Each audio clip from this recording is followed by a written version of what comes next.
Good afternoon. We'd like to thank you for coming. This press conference is concerning the school report. We did see a copy. We had a presentation of the school report yesterday.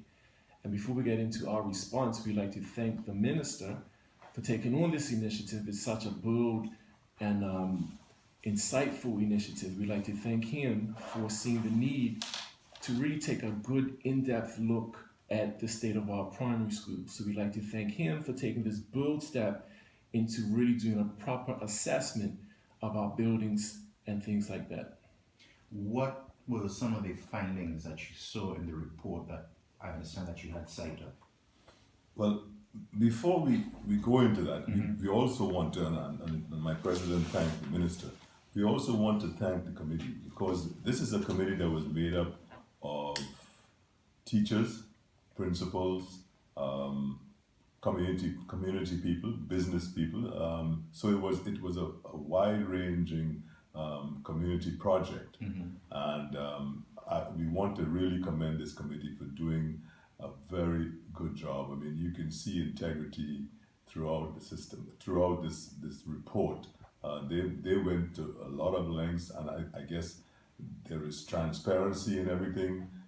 So we really want to thank the committee for it, and I suppose the minister, when he finally puts out this report, because all we have seen is a presentation, a video presentation so far.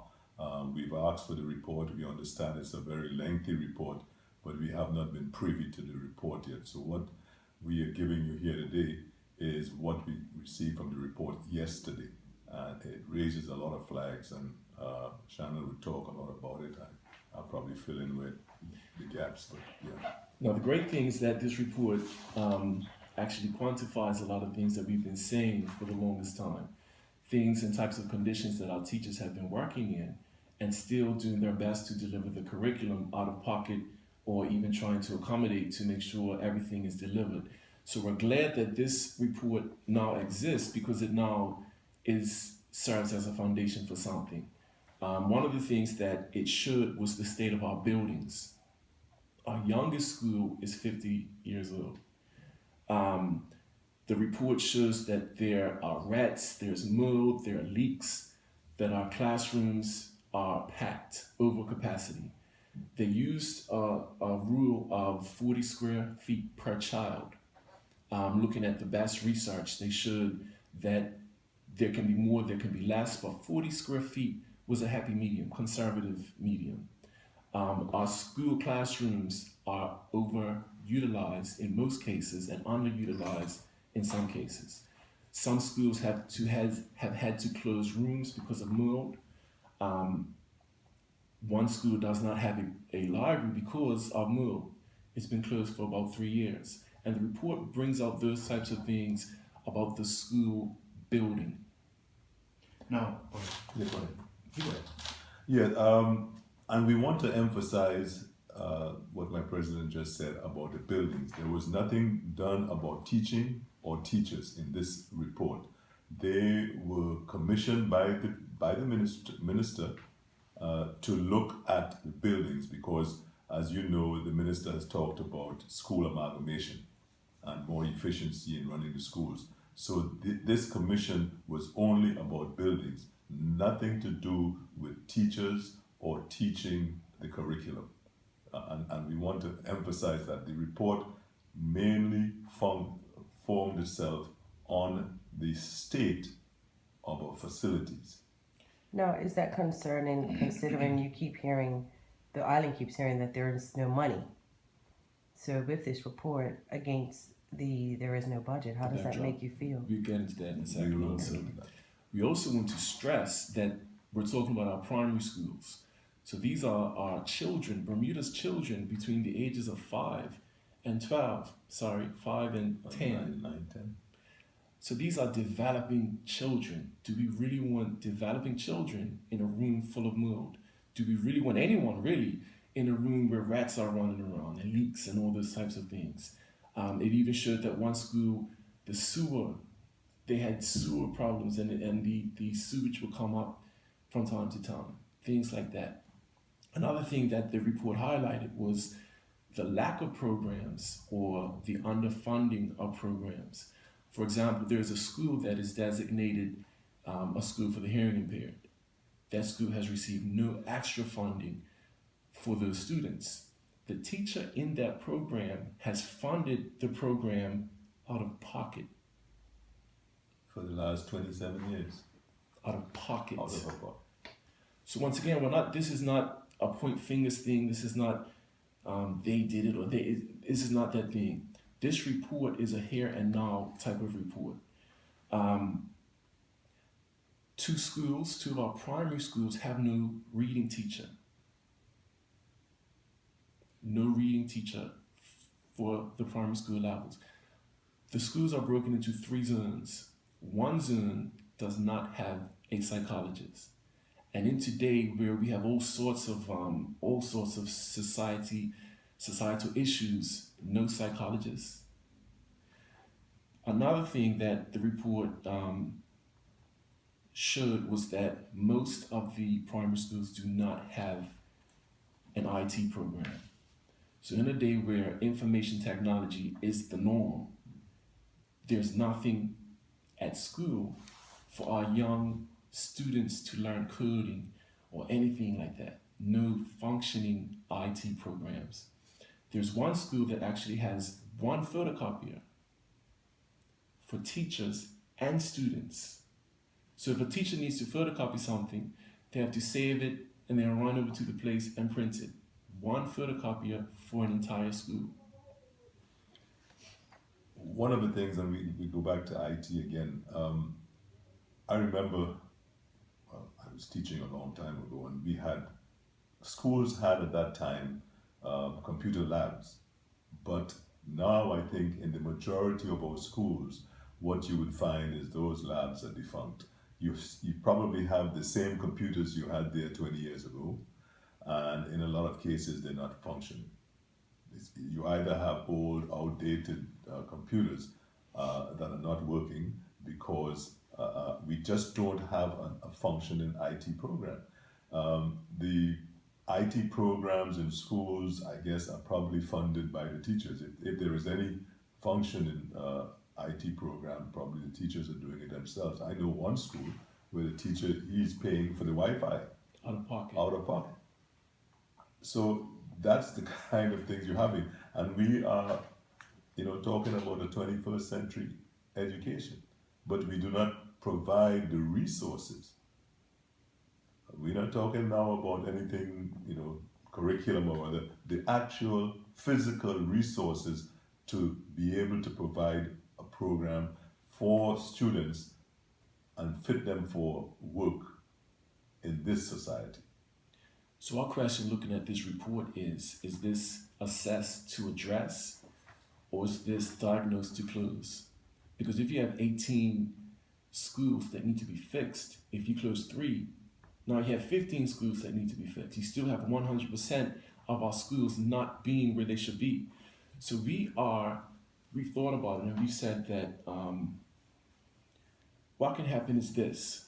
A caring government would step forward and see this as a call to action.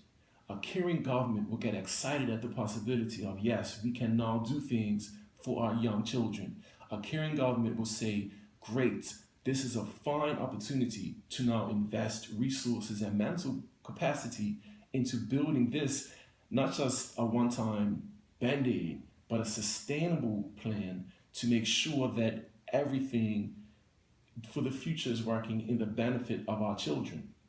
That's what a caring government would do. A caring government doesn't see this as just an investment in education, but a caring government will see this as an investment in tourism, an investment in business, an investment in all sorts of things, because when you see education as a building block for your society, the sky is the limit.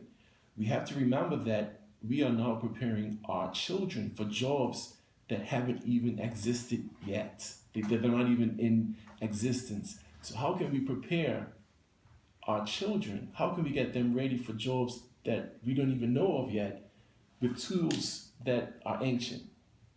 So a caring government would step up to the plate, and a caring government will see this as a global opportunity. On the other hand, a reckless and callous government will see this and say, "Ah, when I was in school 30 years ago, we didn't have psychologists and we made it." A reckless and callous government would say things like, "We didn't have special programs. There were 40 of us in the class." Those types of comments. Now, we have seen the government's response when it comes to the airport. So we've seen the response and heard the response that, oh, we have a third world airport and we must do something immediately. We've seen that. We've seen the government's response when it comes to America's Cup. We don't know the government's response when it comes to education. And we wait to see what they will do as far as fixing things or addressing things. The report mentioned some things that need immediate attention. So we just wait to see where this government will handle this situation. What are some of the things that require immediate attention? One of the things that require immediate attention is the actual buildings themselves. We have buildings, as I said before, that when it rains, certain things cannot go on in the school. When it rains, if it rains overnight, when the teachers are not there, they come in the morning, books are wet because, teachers are aware now, if they're there while it rains, they know where to put the buckets and where to put the pails to prevent that. If it rains at night, they come into school in the mornings and things are done. So those kind of things are immediate. As far as the infestation of rodents, these are things that can be fixed immediately. And this is what the report cites, that these are some of the things that can be fixed immediately to get our schools going. The other things, such as the square footage of space to allow the different programs in the classroom, because the research shows that if children are in a room where every time they move, they bump into each other, it affects their outcome. And these are some of the things that needs to be addressed. And again, as the president said, it's not just moving from one building to the other. And really, if you look at if you take the figures, just moving from closing one building is not going to get $1 million, which is what they want to save. Closing one building is only going to save on the electricity and the maintenance of that building. Oh. So, we need to do much more than just that. Even if you close a school and you send children elsewhere, what they have found here existing in those buildings must still be fixed. So it doesn't matter if you close one school and you let it fall by the wayside. The other schools that remain open still need care. Does the report go as specific as naming which schools need what? Yes, the report tells you there's a report on each school. We have not seen it yet, but that's what we were told in the presentation yesterday. They have done an extremely They thorough work job. really hard on Do you this. think that will cause some panic amongst parents, though? Well, we hope so, because if parents panic, maybe the government will listen to them. And that's that we are hoping. Well, not panic so much, but we're hoping that the voice of parents, because I don't think that parents are aware, and we weren't even aware of the conditions of these schools until we got this presentation yesterday. We've been saying all along, we know that there is mold, and we know that in some cases people have complained of, or teachers have complained of, signs of rodents around. But here is a report commissioned by the minister that tells you in black and white, these are the things that needs to be done. And we must remember that we're talking about our children. We must remember that this is our next generation. We like to say things like, we can't just keep kicking the can down the road. We have to stop kicking the can at one point. And we feel, this is this government's chance to shine. We've seen what they've done for the airport, America's Cup. Now it's education's turn. Do you think, you mentioned that the amalgamation of these schools isn't going to fix the problem, but do you agree, or do you think at all that it could contribute to rectifying these situations that you just highlighted? Well, it could if the government sees fit to do so, and we hope that that's what will happen. We have never been, the BUT has never been against school amalgamation. We recognize, and as a responsible unit, we recognize that there's a decrease in the numbers, and if there is a way to do this sensibly and professionally, we will sit down with government and discuss this. And this is something that we've all gone on record as saying we do not oppose it. It's just the way it's done. Mm-hmm. But now that this report has come out, showing that, and I don't know, I guess this is probably an unintended consequence of this commission. I don't think anybody expected this report. They only stumbled on these things when they visited schools, because the remit was to look at schools and see which school we can close, and where, if we close a school, where we can send the students. And what they found was that,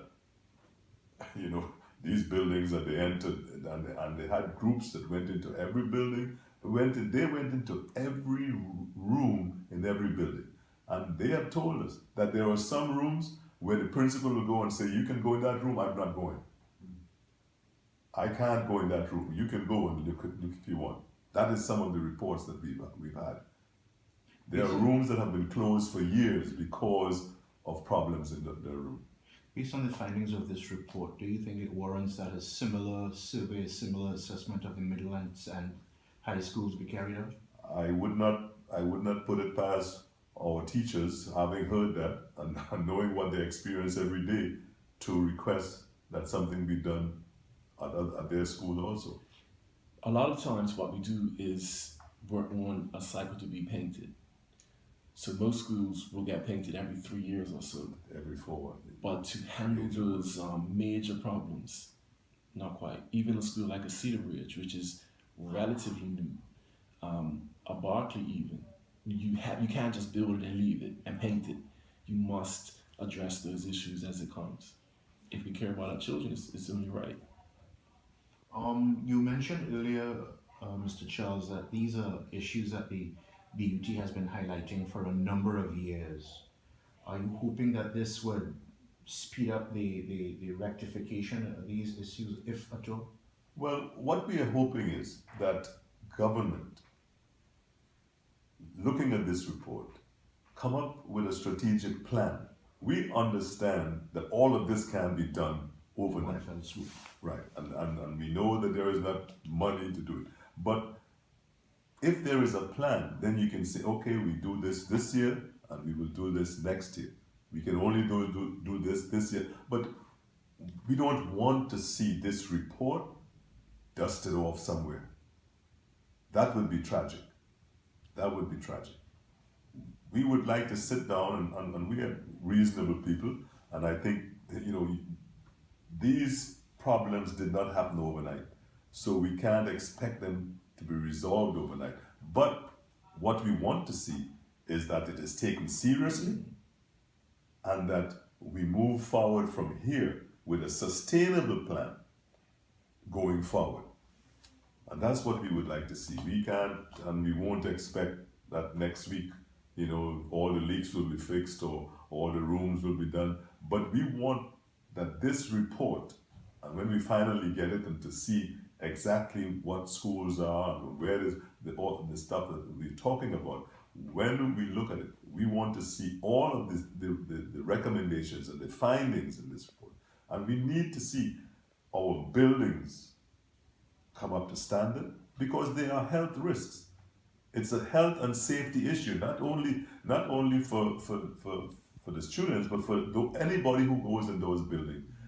Some of those buildings, in some other countries, it would be illegal to be in them. What if your members opted to not work in those buildings? Well, sir, I think if we look at health and safety standards, it might be something that the government will have to look at, have to take issue with. Because when this report comes out, we might see that we have a lot of buildings that probably should not be inhabited on a day-to-day basis. The Minister has indicated that he intends to hold discussions with all stakeholders in public education. Has he stated when he's going to meet with the union, seeing that you are one of the primary stakeholders? We have not heard from the minister on this. The last time I heard from the minister was when I requested to have a presentation to the union, and he graciously granted this yesterday. We met with not only our union but the BPSU was there, and the members of the BIU were also there to this meeting. And for that, as I said, we want to thank him for that, because it was something which needed to happen. Based on what you saw in that presentation yesterday, Shannon, are you fearful that perhaps that report may not be released to the union? If the report is released or not, the part that was revealed is enough to do something about. It gave enough information, showed enough charts to show that there is a problem. There are many problems, and these problems have to be addressed. I understand the part that we didn't see was the breakdown of each school and each school's issues. We didn't see that part, but what we did see is still enough to take action.